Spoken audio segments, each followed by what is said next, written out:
façam o tal do triplo C. Curta, comenta, porque a integração do chat ajuda muito, e compartilhe. Você pode fazer essas 3 coisas que ajudam o algoritmo a aparecer. Mas eu não estou brincando não, pessoal. Dá uma paradinha agora de 1 segundo e clica no joinha, porque às vezes sabe, essa pessoa já está acostumada a ouvir isso. Não, é importante que você faça isso, porque se você não fizer, inclusive atrapalha o vídeo. Parece que o vídeo é menos relevante. Deixa eu arrumar a apresentação, porque o que tinha acabado de acontecer? A Imperatriz Leopoldinense ganhou o carnaval fazendo homenagem ao Lampião. Olha só. Quem era a madrinha da escola de samba? Quem? Xanxa. Tá. Xanxa com X, eu não falei de ninguém conhecido. Xanxa. A Xanxa. Parente da Xuxa. Exato. Deve ser. E... Para quieto, você quer ter... Não fala em nada. Não, é Xanxa. Xanxa. Ela foi madrinha. Aí coroaram o Lampião. Aí eu falei, olhei tudo apetezada, todos os artistas. Que artista... Artes cênicas é uma faculdade muito interessante, porque você sai de lá formado em artes cênicas, economia, direito, sociologia, agronomia, você tem de tudo. Cara, você tem opinião pra tudo. É incrível. Mas é uma opinião convicta, assim. É impressionante. Aí estavam lá os artistas lá e o pessoal do PT lá.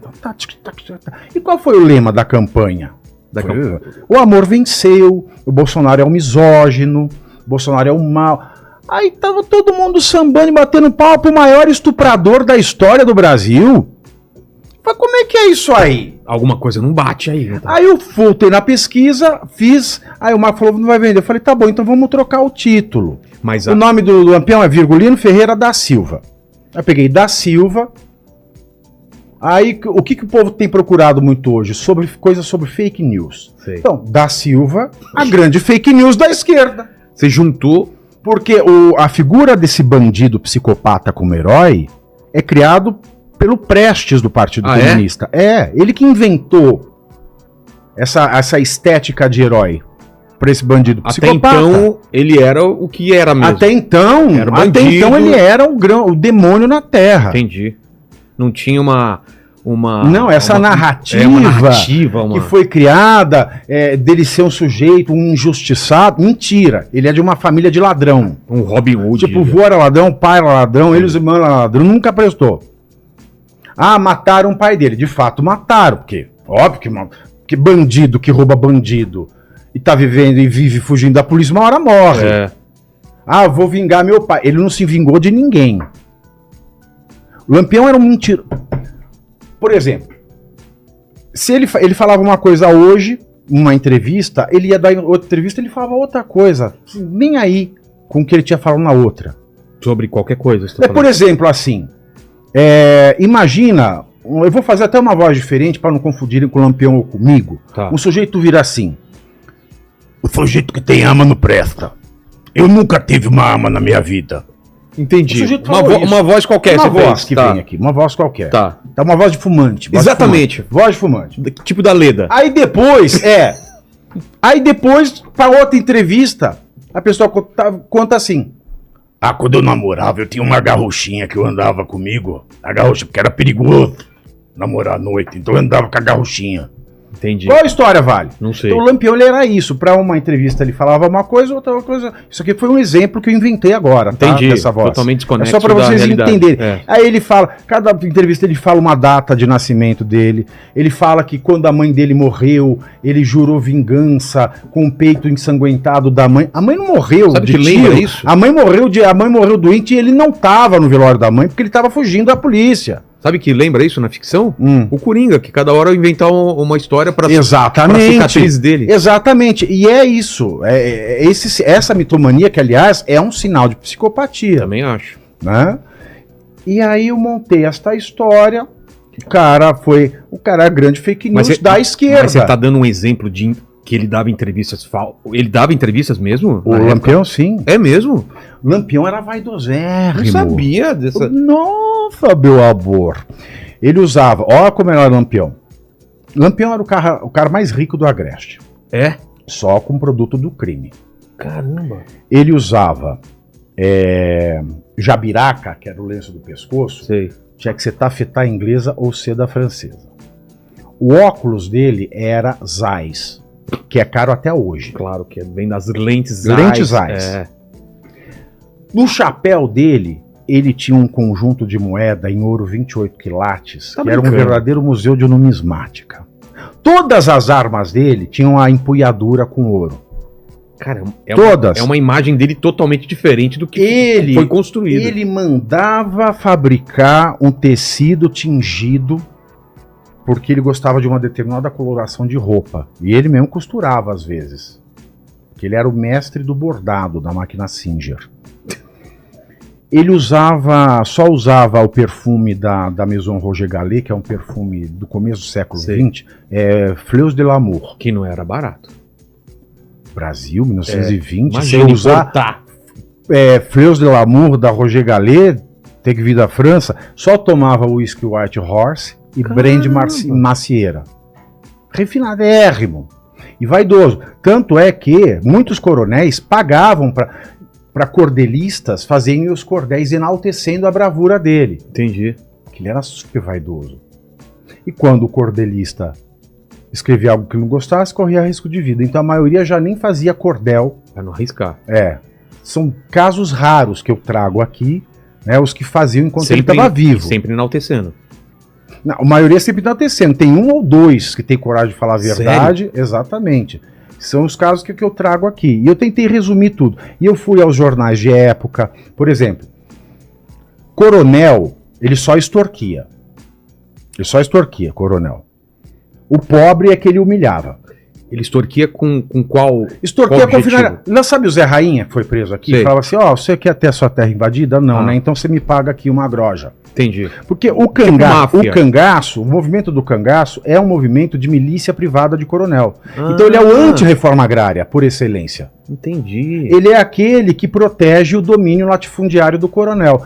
E o Lampião, ele levou o cangaço, que já está abaixo da escala moral, pro fundo do poço, pro alçapão do fundo do poço da escala moral, ele é a milícia privada de um coronel, mas uma milícia mercenária, ou seja, ele está fazendo aqui a serviço para esse coronel contra o povo, ao mesmo tempo que ele está se leiloando para outro coronel para ver se aquele paga mais. E se pagar mais... Exato. Ele se vira. E aí então, ele saqueava a cidade, mulher de coronel, filha de coronel, não podia estuprar. O máximo que podia dar era um corretivo com palmatória. Caramba. Quando estivesse devendo para ele. Tá? Agora, a mulher do pobre não. Tudo isso documentado. Tudo documentado. Cara. Ele entrava nas pequenas propriedades, vandalizava tudo, às vezes matava o homem. As mulheres, elas eram estupradas em gesta, né, que é o estupro coletivo. Lampião, ele estuprava primeiro, depois ficava o resto da cabroada para estuprar a mulher. Tem um caso que uma mulher começou a ter tanta hemorragia, para não parar, ele pegou terra e socou com o punhal ósseo. Depois a mulher morreu, depois que morre, você larga igual cachorro. Caramba. E as mulheres que o bando achavam imorais, eles marcavam com ferro em brasa no rosto ou na genitália, dependendo da imoralidade. Tinha um maluco, né, que chamava o João Batista, que ele levava, né, 2 ferros JB, que toda mulher que ele estuprava, ele marcava na genitália. E a que ele achava imoral, ele marcava no rosto. Olha, eu peguei aqui jornais de época, tem a foto de um caso que saiu no Jornal da Noite, aqui. Que saiu a foto da menina aqui, olha. Esse jornal é de 1930 e pouco. Né? Essa que foi marcada no rosto? Essa foi marcada no rosto. Assim, e uma mulher estuprada, e uma mulher esteticamente afiada no Brasil já não valia nada. Porque a mulher nessa época ela já era considerada coisa. Então, se você tira dela a capacidade de casamento, uma mulher estuprada não pode casar. Ou seja, ele devastou a vida de famílias. E a pedofilia também, que era uma coisa muito assimilada. Esse mesmo João Batista, que marcava JB no ombro, tem um relato, porque muitas das coisas que a gente tem são testemunhos de obras, de pesquisadores. A pesquisa mais rica que eu achei foi uma pesquisa da Sorbonne, da Elise Jaspin, que ela veio para o Brasil fazer uma pesquisa vasta sobre Lampião e relatos de época. Esse JB, uma vez, ele estuprou uma menina cega de 10 anos na frente do pai. Meu Deus. Porque o pai tinha dedurado alguém do bando para os volantes, para a polícia da época. Então, assim, é um sadismo, e além do fato dele ser racista pra caramba. É. Racista pra caralho. Tem uma cidade na Bahia, quando ele chegou lá, chama Queimada. A Bahia ainda tem, a população preta da Bahia é muito grande, porque foi o primeiro lugar que a corte foi, e para cada pessoa da corte tinha cerca de 10 escravos. E quando eles vieram para o Rio, muitos ficaram ali. Quando chegou em Queimada, ele matou um monte de policial, e ele fala, tem registros dele de entrevista, ele fala assim, olha, só matei porque esses macacos quiseram me dar ordem. Cara. Ele humilhou o juiz, o promotor público e 2 serventuários da justiça, porque eram pretos. Aí ele falava assim, ô terra desgraçada, até a justiça é preta. Fora outras coisas que ele fala, e tem uma passagem também que ele está numa fazenda de um coronel e as capelas tinham santos, né? Toda fazenda tinha uma capela, uma igreja. Ele deixava um bolo de dinheiro no pé de cada santo e para São Benedito ele jogava moeda. E você não podia falar que ele tinha pele escura. Ele exigia de todos aqueles que dessem notícia dele de falar que a pele dele era bronze cor. Ah, é? É. Porque ele também sangrava. E sádico pra caramba, assim. Uma das pessoas, maior ladrão, maior extorsionário, maior estuprador. Mas é incrível tudo que há de ruim é esse sujeito. Mas é incrível que desde aquela época, uma pessoa como ele, ladrão e tudo isso que você falou, de ruim numa pessoa, se preocupava tanto como a história ia ser contada sobre ele. É incrível isso, né? Então, o que se deve à história ser contada sobre ele é também... Ele não fazia questão de ser herói. Não? Ele fazia questão de ser poderoso. Ele era psicopata. Ah, tá. Era um psicopata. Ele queria destacar um pedaço do Brasil para ser o estado dele. Ele queria recortar um pedaço do Brasil. Ele queria poder. Ele não queria... A vaidade dele era uma vaidade estética. É uma vaidade estética. Ele era aquela vaidade que, por exemplo, o cara era ladrão? É. Mas ele não admite que ninguém chama ele de ladrão. Então, olha que loucura que acontecia no Brasil. Era uma loucura. Então ele não deixava que ninguém chamasse ele de ladrão. Não. Porque na cabeça do psicopata, ele tem o direito de fazer aquilo. Não é um crime. Ele está no direito dele de fazer aquilo. Em algum momento ele fala sobre isso? Por que ele faz isso?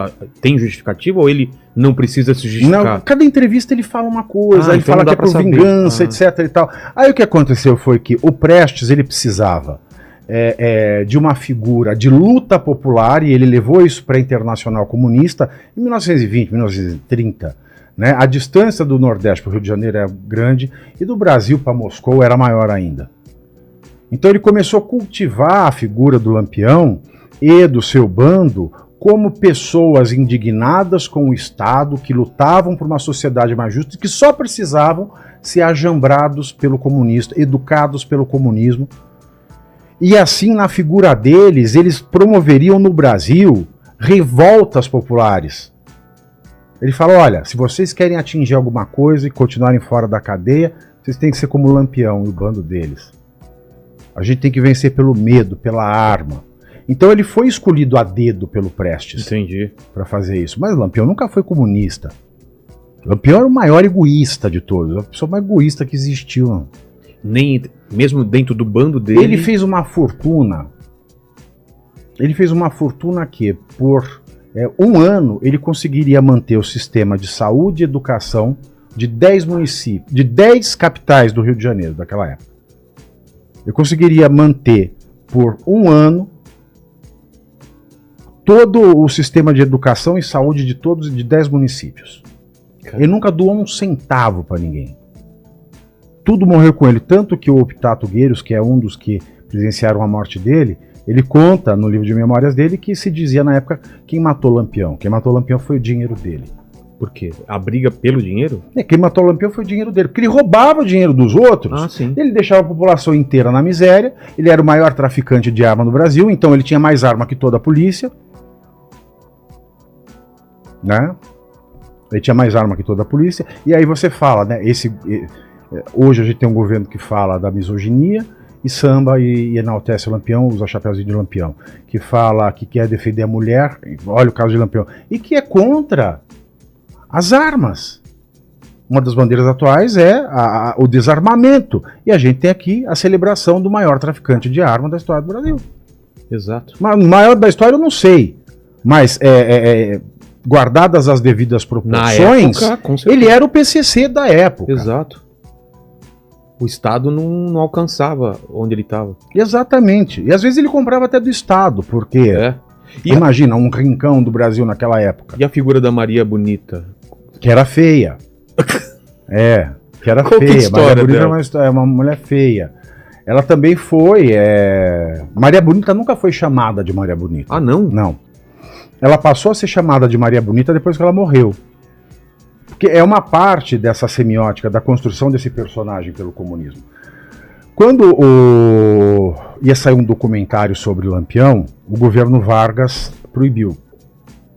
Ao mesmo tempo, ele proibiu um filme que foi rodado com base num romance do Afrânio Peixoto, que chamava-se Maria Bonita. Era uma mulher muito bonita do sertão e que sofria com isso. Porque ela, assim, enfim, é uma história de uma mulher chamada Maria Bonita que não tem nada a ver com o Lampião. E esses filmes eles iam estrear um dia um, outro dia o outro. E os dois foram proibidos. Porque para ajudar ainda, na mesma lista que o Vargas colocou o Prestes como inimigo do Brasil, ele colocou o Lampião. Então aí você já coloca os dois. Quando as pessoas pensam binário, então parece que ficou tudo a mesma coisa. E a imprensa carioca começou a chamar a mulher de Lampião em Maria Bonita, fazendo referência ao filme do Afrânio Peixoto. Ah, por causa disso, então. Exatamente.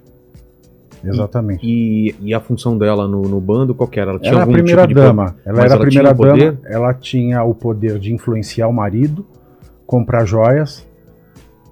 Que loucura, né? A primeira dama do cangaço, ela só servia para influenciar o marido e gastar o dinheiro que o marido roubava dos outros. Você tá fazendo algum... Não. Ah, tá. É a história real. Entendi.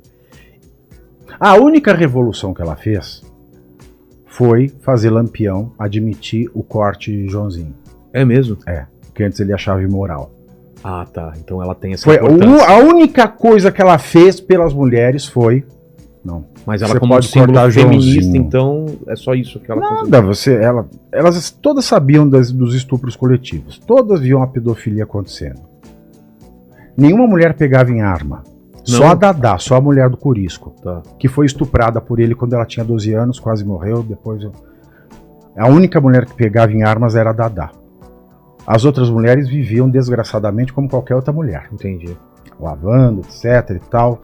E a Maria Bonita, é claro, que ela dormia com o chefe, então... Mas ele também estuprava. Sim, claro. Sim. Não existia sororidade. Entendi. Essa coisa do feminismo, né? Mexeu com uma, mexeu com todas. Ninguém solta a mão de ninguém. E ele morre por quê? Tanto que, olha aqui, como é que vai falar de feminismo? Quando um cangaceiro morria, a mulher, ela era abandonada, igual cachorro na beira da estrada. A mulher dele? Se um cangaceiro do bando Sei. morre, a mulher fica sem dono. Entendi. Ela era abandonada, igual abandona cachorro na estrada, a não ser que alguém se interesse por ela. E se esse alguém que se interesse por ela, ela tem que virar objeto dele. Entendi. Ela não é uma escolha mútua. Então o cara morreu, ela ficou sem dono. Ficou sem dono, vamos abandonar na estrada. Ah, não, mas tem alguém que quer. Ah, então ela fica. Porque ela cozinha, ela costura. Entendi. Entendeu? Que absurdo. E ele morre por quê? Você falou que foi por causa do dinheiro, mas em que... Em 1938, Uma emboscada. Ele já está saindo do Nordeste. O mais provável é que porque ele fez um recolhe, né, do dinheiro que ele fazia com agiotagem. Porque ele colocava na mão dos coiteiros, que eram pequenos proprietários, médios proprietários aspirantes a coronel, a guarda do ouro, do dinheiro roubado, de tudo, e eles aplicavam em agiotagem para fazer render mais. Então ele fez uma coleta de tudo que ele tinha com todo mundo, e aí ele fez uma rota estranha, chamou só parte do grupo, e ele ia se estabelecer em Minas, porque ele falou: aqui eu já limpei tudo que eu tinha que limpar. Vou para outro lugar. Aí ele ia para Minas Gerais. Em Grota do Angico, onde eles pararam, e ele carregava todo aquele dinheiro e todo o ouro, tudo estava sendo carregado com eles, tudo. Ele estava carregando todo o recolhe que ele fez.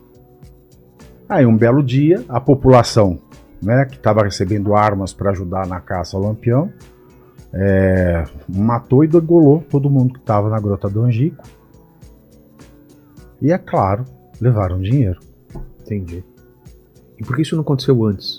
Por causa do dinheiro que estava lá, você acha que isso foi um outro tipo de ânimo pro pessoal? Olha, a motivação, a gente sabe, a revolta. Né, a população até então não tinha arma suficiente. Vai Quando caçar teve, Lampião como?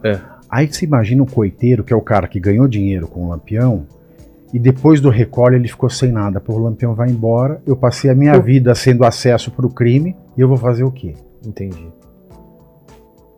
Aí a população apareceu mais armada, a população já sabia para onde ele ia andar, então essas coisas a gente não tem registro disso. Até porque alguns dos registros documentais Vargas mandou destruir. Não tem nada oficial quanto a isso. Mas quem mata o Lampião é o povo pobre sertanejo armado. E degolam. E não as forças oficiais. Não. É o povo pobre, que muitas vezes é oriundo de uma família que ele destruiu. Entendi. E degolam ele porque também ele fazia isso? Era um procedimento? Ele fazia tudo. Ele fazia todos os tipos de tortura. Por exemplo, quando ele não gostava de alguém numa cidade, ele chega numa cidade e tem um baile. Aí ele vê o delegado. Ele não gosta do delegado, ele faz o castiçal. O cara tem que ficar pelado, né? De 4, com uma vela enfiada no rabo, servindo de castiçal, até a vela acabar. Por exemplo, a troco de nada, ele prendia a bolsa escrotal, o saco de homem dentro de uma gaveta, trancava com chave, aí ele deixava uma faca em cima do móvel, aí ele punha fogo na casa. Os Jogos Mortais. Não é? É exatamente tipo, isso. Exato. Cara, que nível de... Esse é o herói brasileiro. Cara. Até o Hobsbawm, que é um marxista de envergadura, historiador inglês, que tem a tese do banditismo social, é o maior defensor do que ele chama de banditismo social, explicando, grosso modo, o Robin Hood, que é o cara que rouba por justiça social. Ele faz questão de excluir o Lampião da tese do banditismo social. Ele gasta páginas. Ele falou, é impossível enquadrar Lampião em qualquer categoria que justifique um aspecto de luta social. E eu trago aqui também, claro, a pesquisa do Hobsbawm.